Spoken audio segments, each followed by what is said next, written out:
आवाज़ की दुनिया के दोस्तों, कल जो मैं बता रहा था कि सेठ रमेश का बहुत खुश था उसके काम से। उसने जो 6 महीने 10,000 रुपये करके जो उठाए थे 60,000, उसने कहा कि रमेश जी आप एक काम कीजिए, जब से आप कंपनी में लगे हो तब से लेके इस 6 महीने के अंदर अंदर आपने 60,000 उठाए हैं। मैं आपको बोलता हूँ आप 1.5 लाख रुपए उठाओ, क्योंकि 25,000 महीने आपको मिलेगा।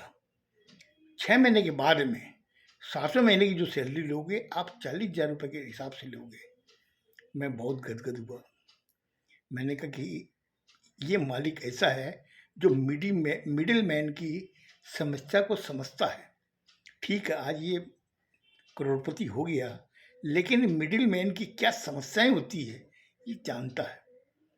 उसके प्रति मेरी एक वफादारी अलग ही तरह की हो गई थी। लोग आते थे 10 बजे, 10:15 बजे, मैं 9:45 के अंदर ऑफिस में पहुंच जाता था। एक समय का वाक्य है कि मैं ऑफिस में 9:45 बजे पहुंचा। पहुंचने के बाद में मालिक का पहुंचने का टाइम था कि 10 बजे 5-7 मिनट पहले ही वो आ जाता था। और जब भी वो आते थे मुझे देखते थे, मैं ऑफिस में बैठा हुआ हूँ, कुछ बोलते नहीं थे। मैं बैठा कुछ काम कर रहा था। अचानक करीब 10:15 बजे करीब 3-4 आदमी घुसे। तो रिसेप्शन के सामने सोफा था, वहाँ पे 2 आदमी बैठ के एक जने ने कहा कि रमेश अग्रवाल कहाँ है। और उन मालिक की एक आदत थी कि जब भी सुबह काम स्टार्ट होता उसके पहले वो मेरे को बुलाते थे कि आज का क्या प्रोग्राम है। मैं उनको बताता। मैं उस समय चेम्बर में था। उन्होंने कहा कि अभी वो अंदर हैं, आ जाते हैं। बोला कि ठीक।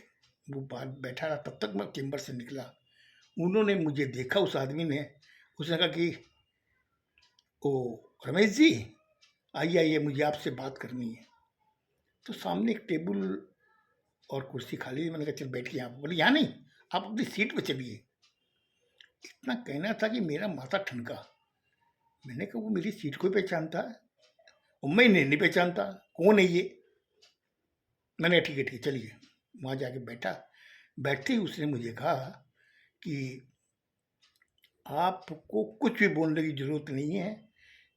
आपकी पीछे जो अलमारी है उसे हम लोग चेक करेंगे। हम लोग एंटीवेशन से आए हुए हैं, एंटीवेशन सेल्टेक्स से। तो शांत रहिए, किसी को बोलने की जरूरत नहीं है। बाहर में 4 आदमी मेरे हैं, 2 आदमी सोफे पे बैठे हुए हैं। आप चुपचाप जैसा हम बोल रहे हैं वैसा आप कोऑपरेट करते रहिए। पहले मैं आपकी डोर देखूंगा, चेक करूंगा। मैंने कहा साहब आप हैं कौन, और आप जो आए हैं, जो सर्च करोगे उसका सर्च वारंट लाए क्या। But don't be smart. मैं आपको जैसा बोलता हूँ वैसा कीजिए, नहीं तो आपकी ज़्यादा प्रॉब्लम आ जाएगी। मैंने कहा ठीक है कीजिए। उसे डोर वगैरह चेक करने के बाद अलमारी की सारी फाइलें उसने निकाल ली। निकाल के वो क्या देख रहा था मुझे मालूम नहीं। इन द मीन टाइम सेठ ऑफिस से निकल गया। अब क्यों निकला, कैसे निकला, क्या खबर उसको मिली मालूम नहीं, लेकिन वो निकल चुका था।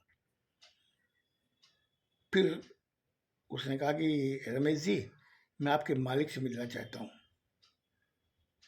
मैंने जाइए, चेम्बर में है, चले जाइए।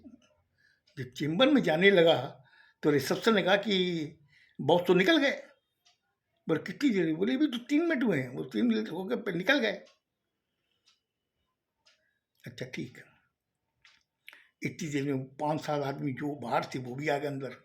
आके बैठ के सारा सबको कह दिया, बोले देखिए हम लोग एंटीवेशन से आए हुए हैं और आपके यहाँ पे सेल टैक्स की रेड है, काइंडली आप लोग कोऑपरेट कीजिए। इतना क्या कि जितने स्टाफ जैसे थे वो सब काम बंद कर दिए, सब बैठे उनसे सुन रहे थे। वो एक-एक फाइलों को चेक कर रहे थे, 5-7 आदमी वो प्लस 2 वो, एक ही मिला के 10 आदमी थे, चेक कर रहे थे।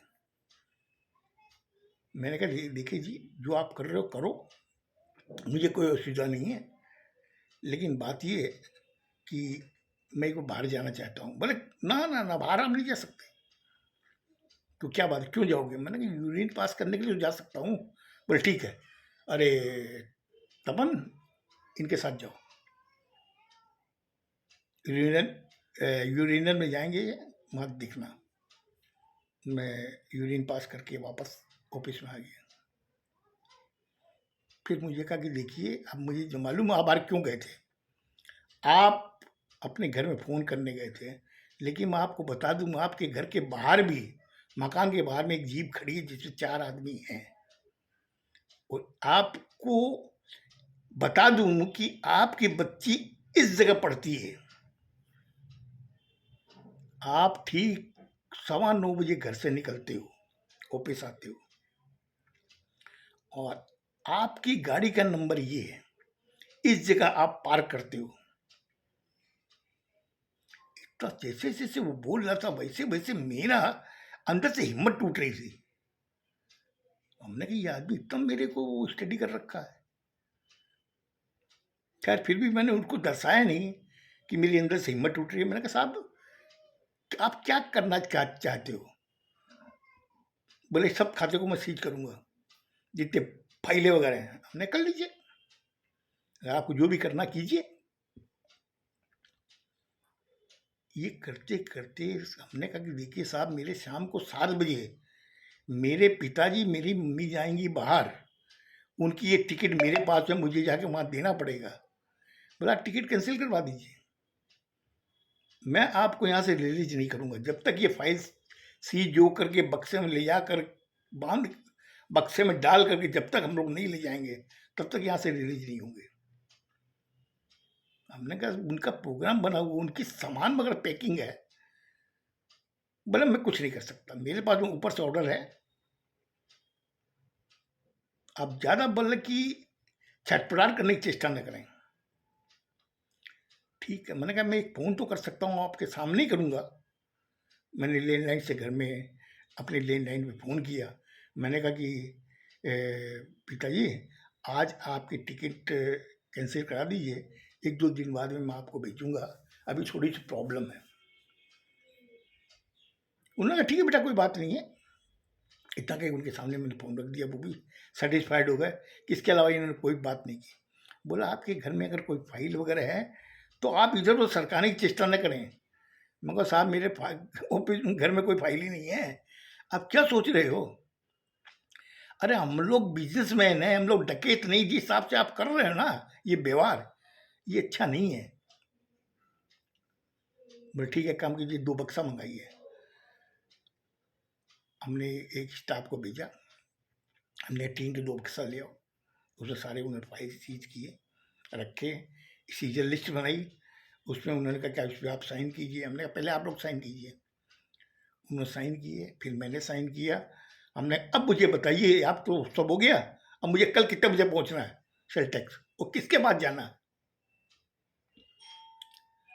बोला आपको डीके भट्टाचार्य जी के पास भी जाना है, 8th फ्लोर में वो बैठते हैं, 811 नंबर रूम। मैंने कहा ठीक है। इतना बात करने के बाद में मैं अपने घर आ गया। घर आने के बाद के अंदर मैं सोच रहा था कि यार ये क्या हुआ। पिताजी ने पूछा क्या बात है। हमने नहीं पापा, ऐसी कोई बात नहीं है, कुछ सेल टैक्स वगैरह के लोग आए थे, उसी में मैं फंस गया था। मैं 2-3 दिन बाद की आपकी टिकट बना देता हूँ। बोले नहीं नहीं, तुम टेंशन मत लो, हम लोग अगले अगले हफ्ते चले जाएंगे, तुम पहले कंपनी का मामला सलटा लो। दूसरे दिन सुबह मैं वही 9:45 बजे ऑफिस पहुंचा। सीट हाजिर था। उसने कहा कि अग्रवाल जी आइए आइए, भीतर आइए। मैं गया, तो क्या बात हुई? हमने कहा सब ऐसी सी बात है, और कोई टी.के. भट्टाचार्य जिन्होंने मतलब कि ये और वारंट इश्यू किया था, तो इसके अंदर उन्होंने सब सीज करके ले गए हैं और सीजर लिस्ट उन्होंने मुझे दे दी है। एक वो बाकी वो लेके गए हैं। बोले फिर क्या करना है? हमने करना क्या? मैं जाऊँगा उसके पास, मैं पूछूँगा। जिस हिसाब से उन्होंने हमारे साथ में ट्रीटमेंट किया ना, वो सही नहीं है। हम लोग बिज़नेसमैन, हम लोग टैक्स देते हैं, फिर बाद में इस तरीके का उन्होंने हैरेसमेंट क्यों किया हम लोगों को? बोले नहीं, नहीं, फिर भी तुम ढंग से ही बात करना, ऐसी कोई बात नहीं। मैंने कहा ठीक है, मैं ढंग से बात करूँगा। मैं 11:30 बजे वहाँ पहुँचा। पहुँचते ही मैं लॉक किया, मैंने कहा कि डी.के. भट्टाचार्य जी, आप, मैं कहा, इस कंपनी से आया हूँ, आइए। बैठा। मैंने कहा साहब कल मेरे ऑफिस में करीब 10 आदमी आए थे। उन्होंने इस तरीके से मेरे साथ में व्यवहार किया। बोले वो तो व्यवहार की बात, आप क्या हो वहाँ पे?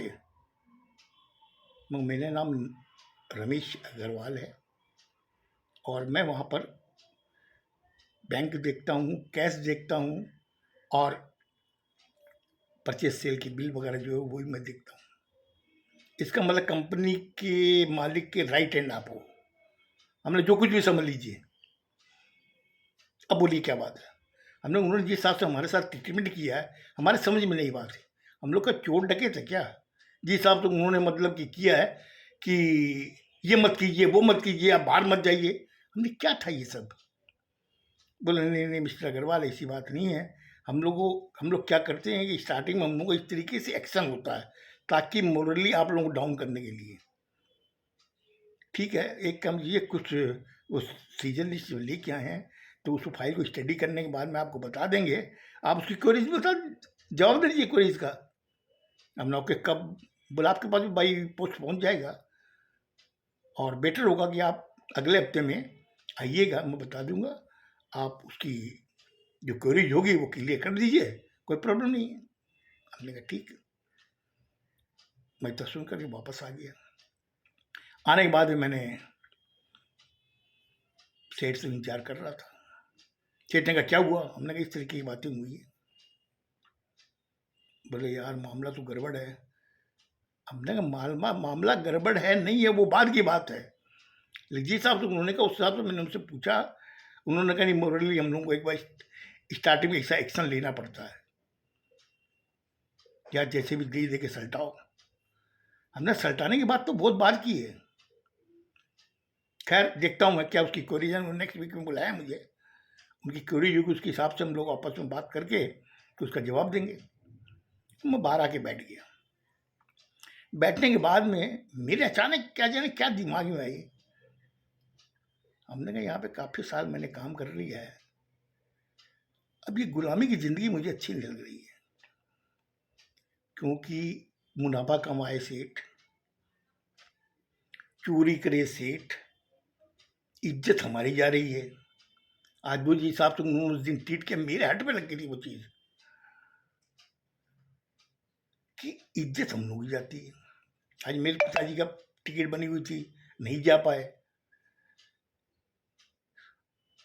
तो वो लेके मैं परेशान हो गया था।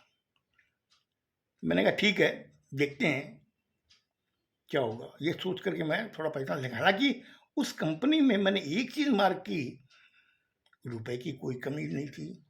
सेठ हम लोगों को बहुत ही अपना घर का मेंबर समझता था। कोई भी दुख तकलीफ में सामने खड़ा रहता था। लेकिन वहाँ के पैसे में कोई बरकत नहीं थी। बरकत का मतलब ये होता है कि कुछ भविष्य के लिए बचा के रखें, वैसा कुछ भी नहीं था। हालांकि मैं सेल टैक्स भी देखता था, कैश भी देखता था, बैंक भी देखता था, अकाउंट तो देखता था। मेरे नीचे 3-4 जने थे सबॉर्डिनेट जो काम करते थे मेरे अंडर में, सबसे मैं काम भी करवाता था। खैर जो हुआ हुआ, उसके बाद के अंदर उसकी क्वेरीज भी आई, हम लोग क्वेरीज क्लियर भी की। हालांकि मामला कुछ नहीं था, बस कुछ उन लोगों को जो देना पड़ता वो दिया, दे के मामला सट गया। लेकिन मेरे दिमाग में एक ही चीज़ आ गई कि मुझे अब इस कंपनी को छोड़ना है, मैं इस कंपनी में काम नहीं कर सकता। तो कहा कि देखिए आज 15 तारीख है, 15 जुलाई, मैं 31 जुलाई को इस कंपनी को छोड़ रहा हूँ। क्यों, क्या बात हो गई? हमने क्या कि अब मैं नौकरी नहीं करूँगा। बोले आपने कहा था ना 5 साल। हमने कहा 5 साल से ज़्यादा हो गए, आज देख लीजिए। अब मेरी इच्छा नहीं है काम करने, मैं खुद अपना काम करूँगा। नहीं, नहीं, मैं तो नहीं छोड़ूँगा आपको। मगर देखिए मैंने 15 दिन आपको पहले प्रायर बता दिया है। अच्छा होगा कि अपने रिलेशन वैसे ही बने रहें, और जैसा हो आप मुझे बता दीजिएगा। 31 जुलाई के बाद में 1 अगस्त से मैं नहीं आऊँगा। वो 31 जुलाई भी आ गई। मैंने सेठ को जाके कहा कि हमने कहा साहब मैं कल से नहीं आऊँगा, और मेरा ये पेंडिंग हिसाब है जो आपको देना है। उन्होंने हिसाब पढ़ा। पढ़ने के बाद में देखा कि 3.5 लाख रुपए थे मेरे लेने, 3,54,000 करीब। उन्होंने कहा देखो अभी तो कंपनी सर्वाइव नहीं कर पा रही है, देखता हूँ आप दिवाली पे आइएगा, और मैं चाबी नहीं लूँगा। हमने कहा देखिए सर, आपके ऑफिस के परमिसेस में जो मेरी टेबल उसके ऊपर मैं चाबी रख के जा रहा हूँ, वो कल से मैं नहीं आऊँगा। लेकिन एक आपको से वादा करता हूँ, जब भी आप रात को 2 बजे मुझे बुलाओगे ना, मैं आऊँगा। क्योंकि आपके साथ में बहुत अच्छा व्यवहार रहा, बहुत समय मैंने यहाँ से बहुत कुछ सीखा है। इसलिए मेरे से आपसे गुजारिश है, अच्छे रिलेशन के हिसाब से मुझे जाने दो। इतना कह के वहाँ से मैं निकल गया। घर में आया, आके मैंने सबको बताया कि मैंने आज कंपनी छोड़ दी है। इधर पिताजी ने, मम्मी ने, वाइफ ने कहा कि ये क्या किया, इतना अच्छा आपका नौकरी थी, अच्छी तनख्वाह मिल रही थी, अच्छा मालिक था, क्यों छोड़ दिया? हमने कहा तुम कुछ भी समझ लो, अब मैं अपना काम करूँगा, मैं गुलामी नहीं करना चाहता। उसके बाद में मैंने सेल टैक्स की प्रैक्टिस स्टार्ट की, और मैंने जितने भी जिस ऑफिसरों से मैंने काम करवाया था उनको जाके मैंने बताया कि मैं प्रैक्टिस करना चाहता हूँ। उन्होंने मेरा काफ़ी सपोर्ट किया, और सपोर्ट करने में बोले कि ठीक है आप क्लाइंट लेके आइए, आपका जो भी केस होगा हम लोग करेंगे, आप चिंता न करें। और मैंने प्रैक्टिस स्टार्ट की। प्रैक्टिस स्टार्ट करने के बाद में मेरे समझ में आया, क्योंकि मेरा जो उस समय की जो नौकरी के अंदर जो मेरा दिमाग था एक लिमिटेड हो गया था, कि मेरी सोच एक लिमिटेड हो गई थी कि ये रुपये आने इतने लगने हैं, ये बचना है, बचने का कोई चांस ही नहीं था। क्योंकि जैसे रुपए मिलते थे वैसे लिविंग वो स्टैंडर्ड बढ़ गया था। लेकिन जब मैंने नौकरी छोड़ी तो मैंने पहले अपनी गाड़ी को गैरेज किया, मिनी बस में आना जाना चालू किया, मैंने अपने क्लाइंट बढ़ाए, जहाँ भी जाता था मिनी बस से जाता था। क्लाइंट बढ़ाए, एक क्लाइंट से दूसरे को मिला, दूसरे से तीसरे को, एक दूसरे को रिफर उन्होंने किया, मैं उस हिसाब से मुझे काम मिला। और काम इतना मिला, जबकि इस शहर में 365 ऐसे वकील थे जो मुझसे बहुत बेहतर जानते थे, लेकिन मैं वकील नहीं था, मैं उनका एथराइज एजेंट बन के जाता था। एथराइज एजेंट, एथराइज सिग्नेटरी, उनसे मैं एक लेटर भी लिखवाता था कि एथराइज सिग्नेटरी मुझे कर दीजिए, मैं आपके ब्याह में वहाँ जाके प्लीडिंग करूँगा। और हर ऑफिसर मुझे काफ़ी पोलाइट में भी लेता था, समझता था चीज़ को, कि मैंने काफ़ी उनको पैसे भी दिए थे, क्योंकि क्लाइंट से तो कोई डायरेक्ट लेता नहीं है, मैं जाके उनको देता, वो ले लेते, जानते कि रमेश बहुत अच्छा आदमी है, इससे मुझे कोई तकलीफ नहीं है। इस तरह की मेरी प्रैक्टिस जम गई। और जमने के बाद में फिर मुझे ये पता चला कि उस आदमी की मुझे बात याद है जिसको मैंने चाय पिलाई थी, और उसने कहा मुझे बिस्कुट भी खिलाओ, मैंने खिला दिया। उसने मुझसे एक ही बात कही थी कि तुम्हारा जो समय आ रहा है ना, बहुत मिराकल आ रहा है, तुम इतना कमाओगे, लोगों को दे के भूल जाओगे। वो चीज़ें बार बार मेरे दिमाग में रिवाइंड करने लगी। हमने कहा वो शख्स, उस समय मैंने उसको नहीं पहचाना, लेकिन समय ने मुझे पहचान दिया कि वो आदमी वाकई बहुत कमाल का था, काश मैं उसको रोक लेता। हम लोग इंसान हैं, ह्यूमन बीइंग है, हम लोग जब कोई भी बोलता है ना हम लोग उस पर शक करते हैं, एक्चुअली वो क्यों बोल रहा था, किस लिए बोल रहा था, जबकि मेरे दोस्त का उसने हाथ नहीं देखा, खाली मेरा देख के कहा बस हो गया। लेकिन तेरा समय बहुत अच्छा आ रहा है, और वाकई मेरी लाइफ में आया। और आज ऐसा है कि मेरे कोई तकलीफ नहीं है। वो जो मैंने नौकरी में उससे ज़्यादा मैंने प्रैक्टिस में कमा लिया। शायद मैंने आपका ज़्यादा टाइम ले लिया। यही मेरी रमेश की कहानी थी। और आज खुश रहो, हर तरीके से खुश रहो, स्वस्थ रहो। धन्यवाद।